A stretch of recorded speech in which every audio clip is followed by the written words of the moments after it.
우리가 지난 시간 베스도 총독 앞에서 재판을 받는 바울, 그런데 그렇게 정죄를 당하고 있음에도 불구하고 이 바울 안에 예수 그리스도의 생명으로 인하여서 당당하게 서 있는 그런 바울의 모습을 함께 살펴보았습니다.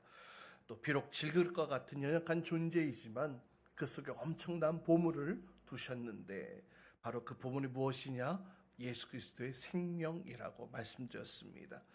바로 그 예수 그리스도의 생명이 바로 내 속에 있기에, 예수 그리스도의 생명이 내 속에 있기에 사방이 막히고 또 답답한 일이 생기고 또 박해를 당하고 어려운 일을 당한다 할지라도 움츠러들지 않고 낙심하지 않을 수 있고 포기하지 않고 쓰러져도 다시 일어설 수 있는 것, 그 이유, 우리 안에 예수 그리스도의 생명이 있기 때문에. 그리고 누구나 예수 그리스도의 이름을 부르는 자는 그 예수 그리스도의 생명이 그 안에 주시도록 허락해 주신다고 말씀하셨습니다. 여러분, 이 고백이 삶 속에서 하나님의 능력으로 나타나 주님 앞에 아름답게 세워지는 저희들 될 수 있기를 주님의 이름으로 축복합니다. 이제 벨릭스 총독에 이어 베스도 총독 역시 바울을 재판함에 있어서 바울에게서 죄를 발견할 수 없었습니다. 그럼에도 유대인들이 계속해서 고소하니까 유죄도 아닌 무죄도 아닌 이런 상황으로 동일하게 마무리되어집니다. 그 가운데 바울은 이제 황제의 법정으로 가야 되겠다라고 상소를 하였기에 이제 바울을 로마로 보내기로 그렇게 결정되어졌지요.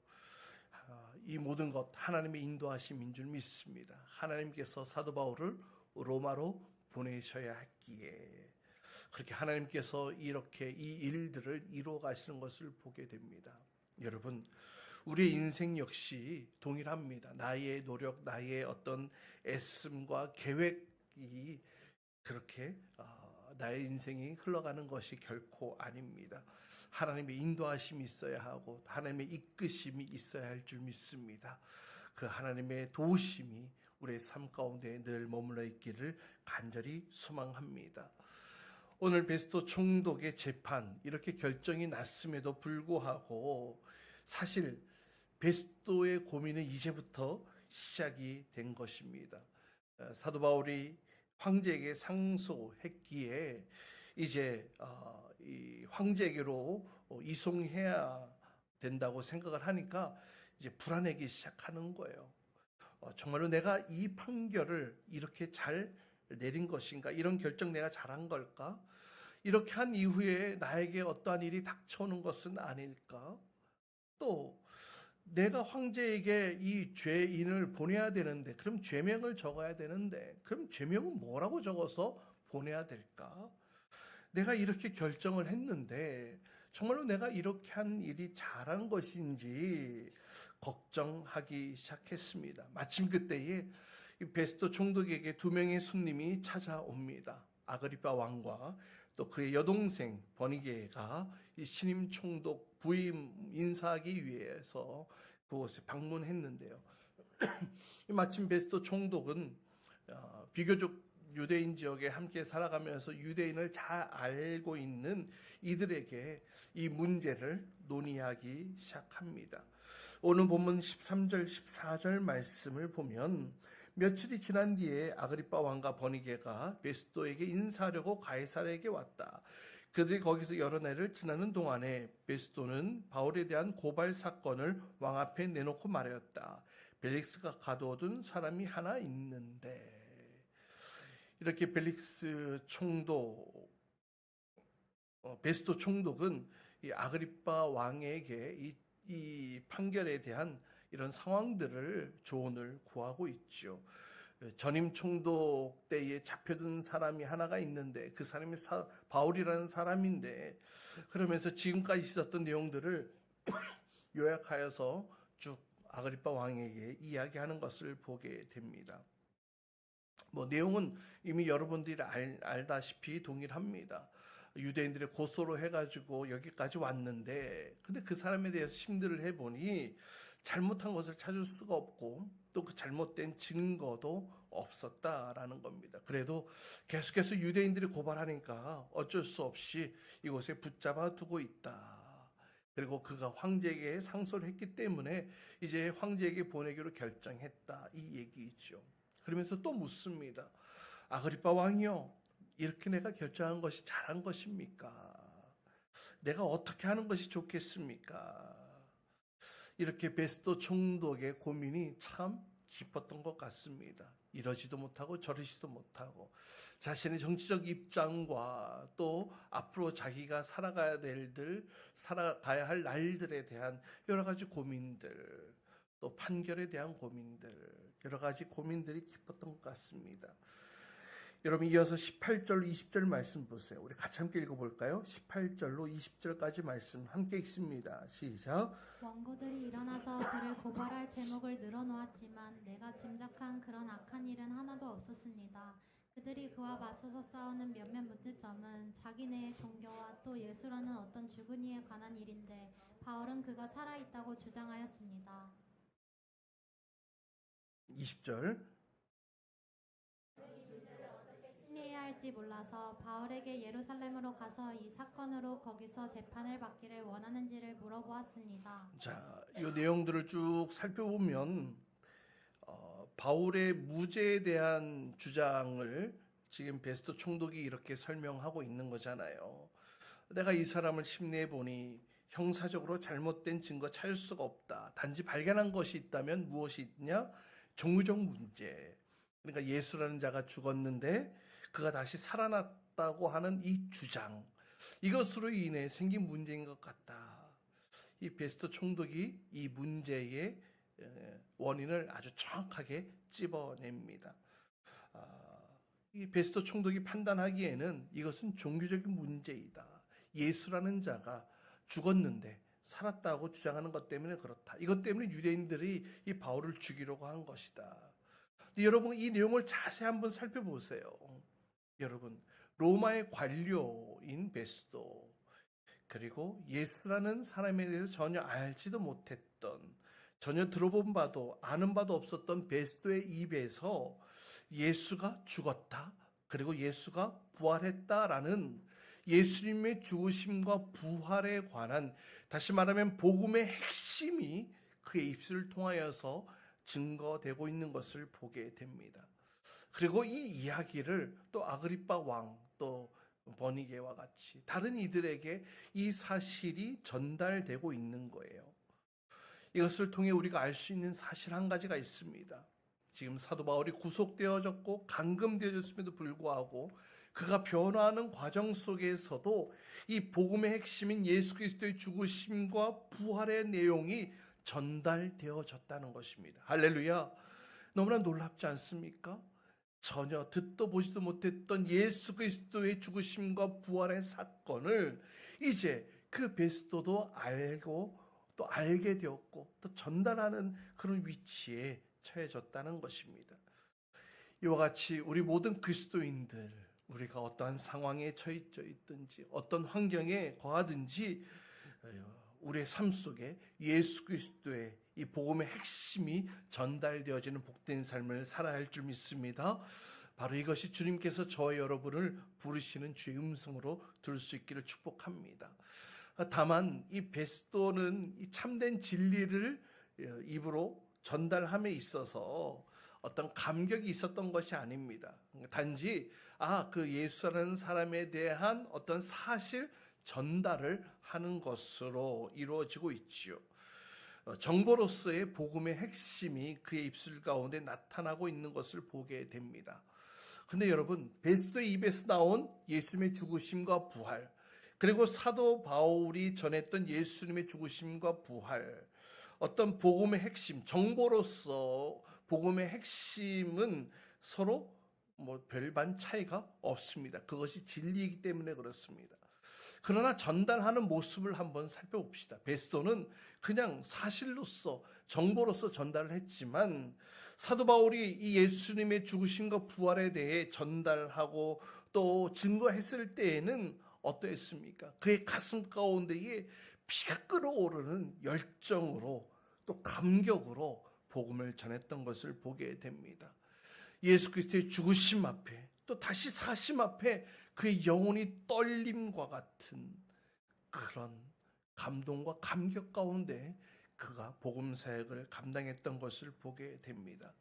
왜 그랬을까요? 왜 그럴 수 있었을까요? 다른 이유가 없습니다.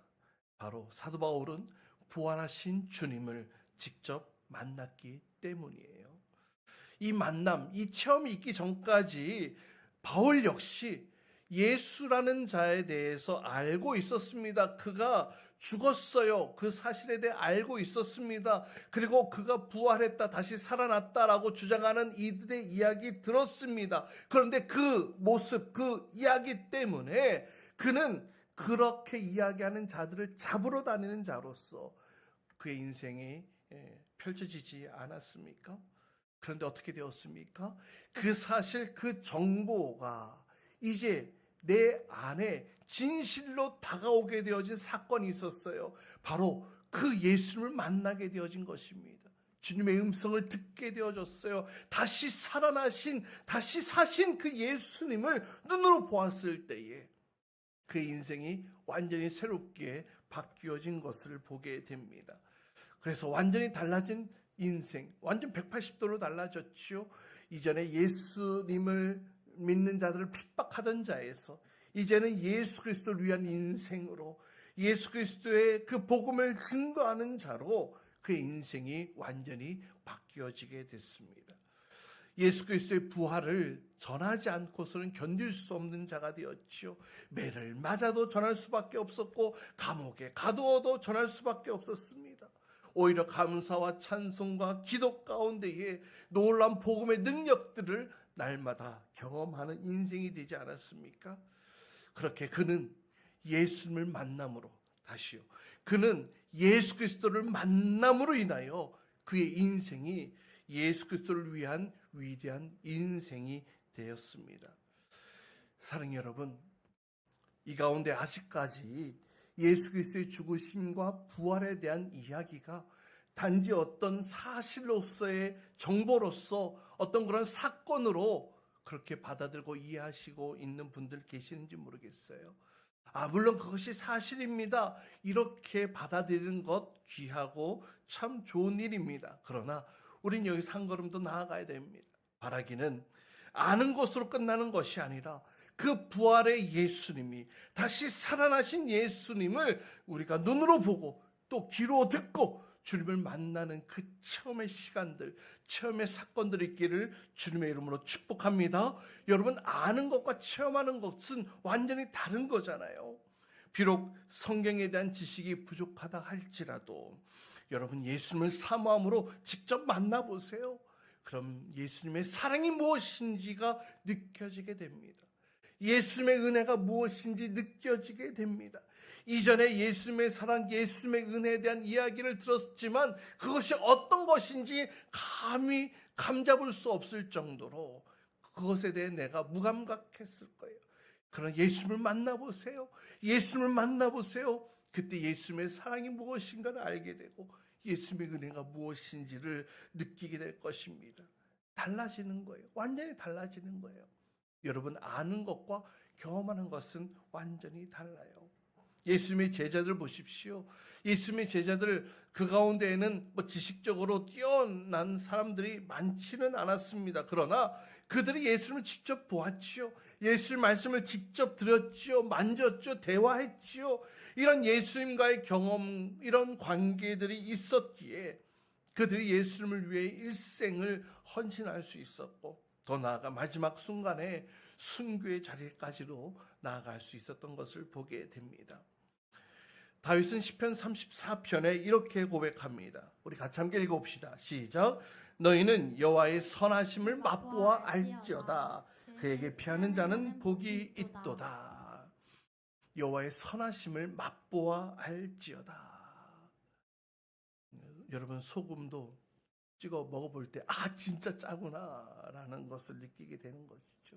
예수님의 사랑, 예수님의 은혜, 이것도 우리가 맛보아 그것이 나의 삶의 실제가 될 수 있기를 주님의 이름으로 축복합니다. 그럴 때 우리가 감격할 수 있고 감사할 수 있고 또 믿음 안에서 우리가 함께 주님을 위하여 더 위대한 자리로 나아갈 수 있는 것입니다.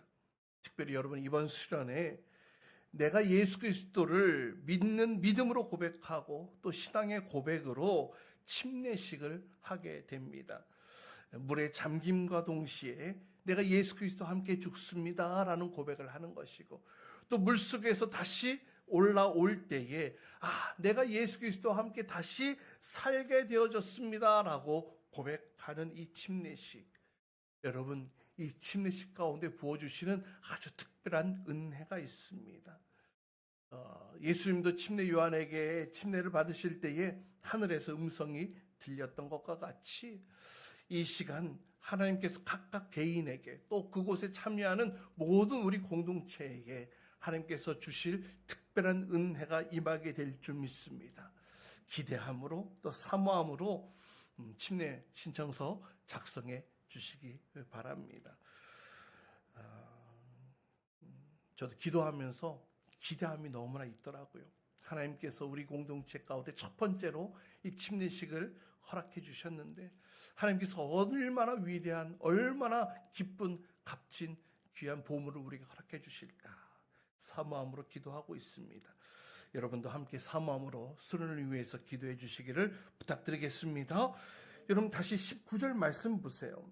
19절 말씀 우리 같이 함께 읽어볼까요? 함께 읽습니다. 시작. 그들이 그와 맞서서 싸우는 몇몇 문제점은 자기네 종교와 또 예수라는 어떤 이에 관한 일인데 바울은 그가 살아있다고 주장하였습니다. 이것이 바울이 전달하고자 했던 핵심이었지요. 예수님이 죽으셨다. 그리고 그가 다시 살아나셨다.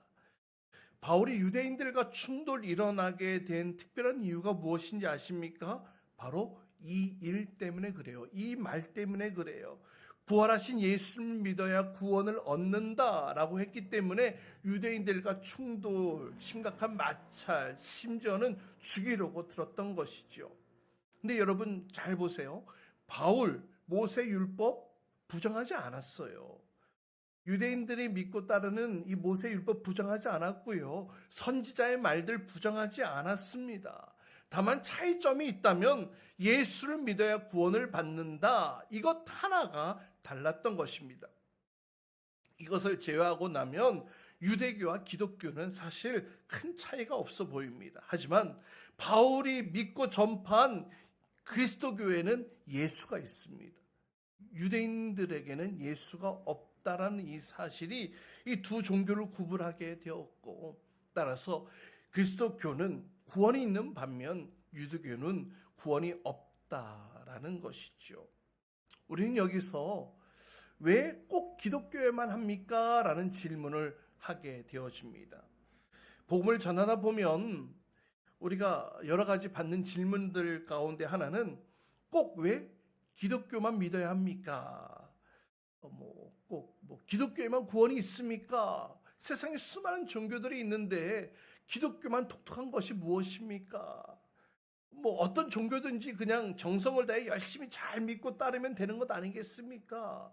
이 종교가 그냥 우리 마음의 위안을 위한 것 아닙니까? 이런 여러 가지 질문들을 받게 되어집니다. 여러분 이와 같은 질문들을 받게 된다면 무엇이라고 대답하시겠습니까? 꼭 왜 기독교에만 하는가? 지금 이 질문을 던지고 있는 거예요.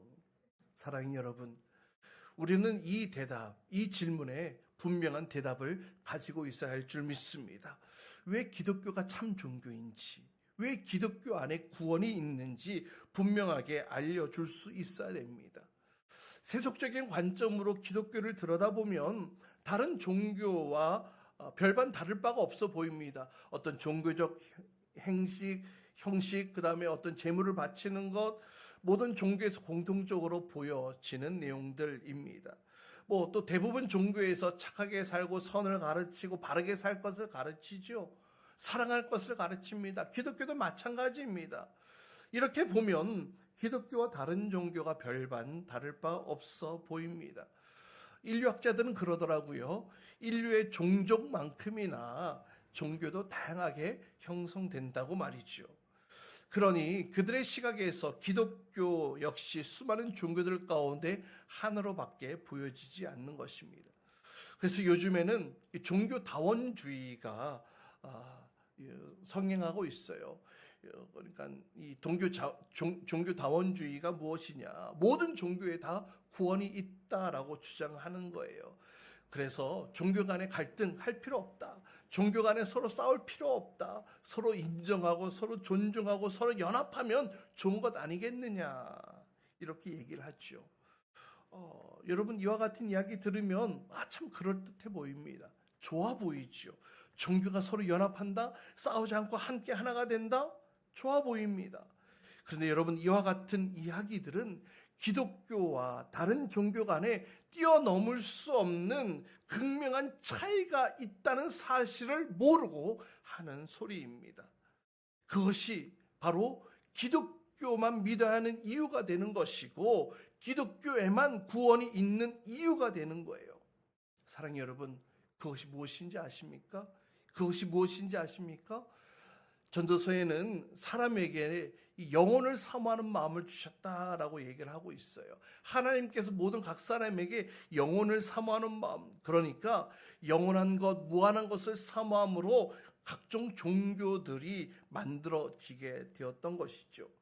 각 종교마다 나름대로의 어떤 구원의 방식도 제시하고 있습니다. 하지만 인간이 만든 종교가 제시하는 구원의 방법, 그것은 다 인간의 생각, 인간의 상상 속에 만들어진 것일 뿐입니다.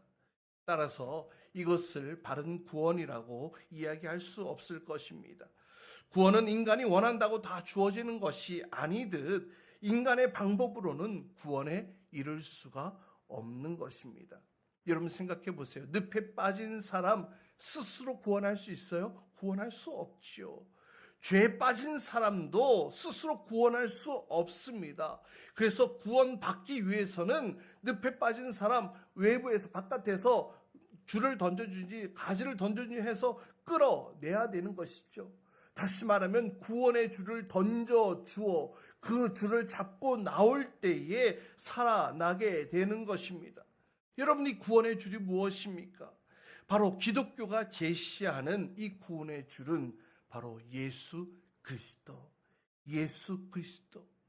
하나님께서 인간을 구원하시기 위한 방법으로 예수 그리스도를 이 땅 가운데 보내주셨어요. 우리 가운데 보내주신 거예요. 죄에 빠진 인간들, 그 인간들을 건져내시기 위해서 그 외부에서 하늘에서 하늘 보좌를 버리시고 이 땅 가운데 오신 분이 예수님이세요. 그 예수님은 인간의 모습을 가지고 오셨지만 죄가 없는 분으로 오셨습니다. 원래 하나님의 아들이셨지요. 그런데 죄인을 구원하기 위해, 죄인을 살려내기 위해 사람의 모습으로 이 땅에 오신 것입니다. 그리고 구원의 길을 만들기 위해 어떻게 하셨어요? 모든 죄를 대신 지고 십자가의 죽임을 당하시고 3일 만에 다시 부활하심으로 원래 무죄하셨던 하나님의 아들로서 모든 죄인들을 대신하여 죽었다는 사실을 입증하셨던 것입니다. 그렇기 때문에 누구든지 구원을 받으려면 예수 그리스도 그 이름을 붙들어야 하는 것입니다. 그 이름을 붙들어야 하는 것입니다. 구원받는 길은 이것이 유일한 길이에요. 예수 그리스도 이름 그 외에 다른 어떤 구원도 세상에는 없어요. 사랑하는 여러분, 이제 왜 기독교만 믿어야 하는지 여러분 아시겠습니까? 여러분 따라해 봅시다. 기독교에만 구원의 길이 있기 때문입니다. 그 길은 예수 그리스도. 그 길은, 유일한 길은 예수 그리스도이기 때문에 그래요.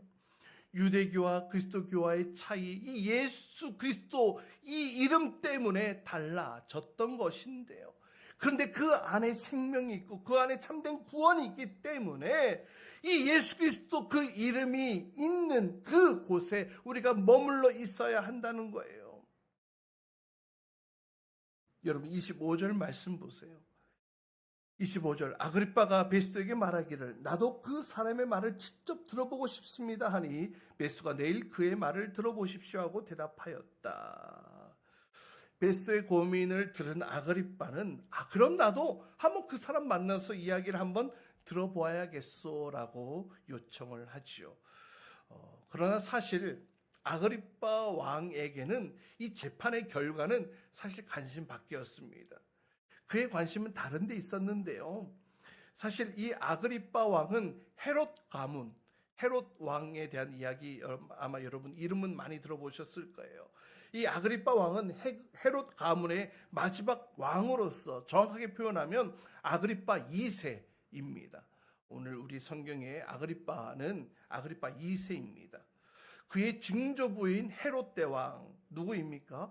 예수님이 태어나셨을 때의 그 비슷한 시기에 그 남자아이들은 모조리 다 죽여라 했던 그 헤롯 왕, 그 헤롯 왕이 증조부였죠. 그리고 침례 요한의 목을 쳐 죽였던 장본인이기도 합니다. 또 그의 아버지 아그리빠 1세는 또 누구입니까? 야고보를 죽였죠. 또 베드로를 감옥에 넣었던 사람이었습니다. 이렇기 때문에 이 헤롯 가문과 이 예수님과 사이에는 아주 복잡한 그런 관계, 문제가 얽혀 있었던 것입니다. 그런데 문제는 말이죠. 자신의 아버지나 그리고 이 증조부 모두 비참하게 죽임을 당했다라는 거예요. 특별히 자기에게 왕위를 물려준 이 아버지 벌레에 물려 죽었잖아요. 그러니 아그리빠 2세는 도대체 그럼 예수가 누구인가? 이 예수가 누구인지에 대한 그런 관심이 있었던 것입니다. 그래서 예수 때문에 감옥에 들어온 바울을 보고서 한번 이야기를 들어보고 싶었던 것이지요. 과연 예수가 누구인가? 어떤 지적 호기심을 가지고 그의 말을 들어보고자 했습니다. 한편 아그리빠 2세와 함께 등장하는 인물이 있죠. 버니게라는 인물이 등장하는데요. 그의 여동생입니다. 이 아버지 아그리빠 1세에게는 한 명의 아들과 두 명의 딸이 있었는데 이 아들은 오늘 본문의 아그리빠 2세고 또 딸 한 명은 버니게고 또 딸 한 명이 누구냐면 우리 지지난 시간에 사도행전 24장에 보면 첫 번째 총독 이 벨릭스 총독의 아내 드루실라라는 이름이 등장하는데요. 이 드루실라가 바로 이 아그리빠 1세의 딸이에요. 그러니까 드루실라와 오늘 버니게는 서로 자매지간이기도 하죠.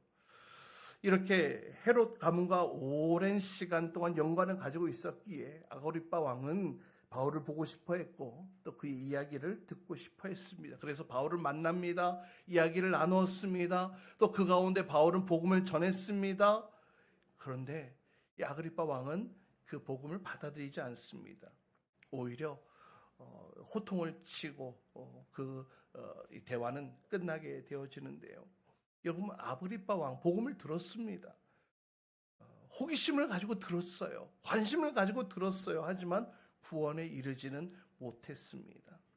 사랑하는 여러분, 왜 그럴까요? 이와 같은 지적 호기심으로는 구원에 이룰 수 없다는 거예요. 지적 호기심만으로는 구원에 이룰 수 없습니다. 아무리 복음에 대한 탁월한 지식을 많이 소유했다 할지라도 그 복음의 내용을 직접 내 심령에 새기지 않고서는 받아들이지 않고서는 구원에 이룰 수 없다는 거예요. 여러분 구원이 무엇입니까? 복음을 듣는 것으로만 끝나는 것이 아니라 그 복음 안에 있는 예수 그리스도를 나의 구원자로 믿는 자들에게 주어지는 것이 바로 구원 아니겠습니까? 이것은 다시 말해 어떻게 표현할 수 있는지 아십니까? 교회 나온다고 해서 복음을 믿는 것이 아니라는 거예요. 교회를 다닌다고 해서 다 구원을 받는 것이 아닐 수 있다라는 겁니다. 교회를 다녀도 성경에 대한 지식을 많이 알고 있어도 지적 호기심을 가지고 교회에 나오고 있다 할지라도 구원에 이를 수 없다라는 여러분 이 사실을 우리가 심각하게 받아들여야 합니다. 여러분 따라해 봅시다. 복음은 믿을 때 의미가 있는 것입니다. 복음은 믿어야 구원에 이르는 것입니다. 여러분, 듣는 것으로만 끝나서 안 돼요. 관심 갖는 것으로만 끝나서는 안 돼요. 그 말씀 내 심령에 새겨져야 합니다. 믿어야 합니다. 믿을 때에 구원에 이르는 거예요. 여러분, 바라기는 복음을 듣고서도 구원받지 못하는 어리석은 자가 아니라 말씀을 듣는 족족 믿음으로 반응하여 구원받는 하나님의 자녀로 살아갈 수 있기를 주님의 이름으로 축복합니다. 그 주님의 자녀로, 그 사랑받는 주님의 자녀로, 구원받은 주님의 자녀로 이 땅 가운데 거하기를 주님의 이름으로 축복합니다.